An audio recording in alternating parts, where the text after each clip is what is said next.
I walk with ghosts. Echoes of what used to be haunt every uneven step of the concrete. Shades of what used to be in.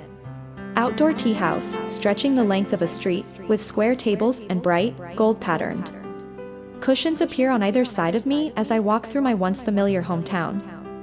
I should have recognized it.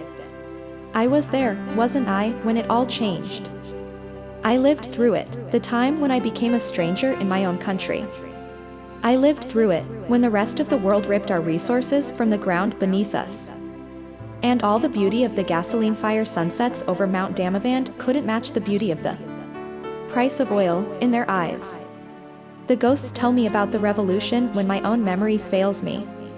They tell me that, just afterwards, it was hard to breathe with the pollution, and the great mountain was lost to smog, as if nature itself choked on the depravity of what happened.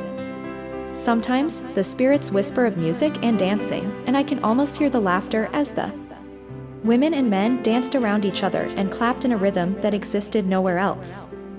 Tight dresses accentuated women's figures, and their hair flowed, and their hips swished to the beat of the dambak. They tell me, with sorrow, of the light in their eyes. And then they get quiet. I am used to quiet. I prefer it over the noise of the television, which always laced in the words religion and a god in its speeches. Although, with the veil of contamination over my country and its people suffocating, there wasn't much else to talk about, was there? I bite my lip, pulling myself into reality. A pressure in my chest builds, and the ghosts around me materialize into flesh. They're shouting. It reverberates in my bones, and I glance around at the men with big, gray beards, terrified that they heard. Wide eyes meet mine. They hear. But the screaming doesn't stop.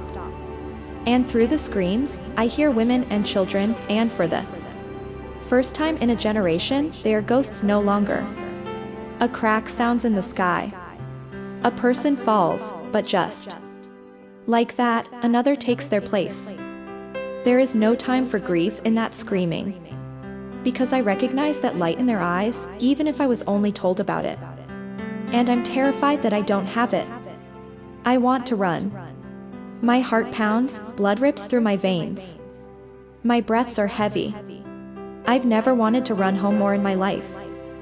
Home. They are screaming to go home, for home to come back to them. For the beauty of the land to return, for the music to let them dance and laugh again. And I want to go home too, to have my home back, too. I don't want to be a stranger anymore. I want to go home. So, I take a breath, and scream with them. I try not to wince at every shot.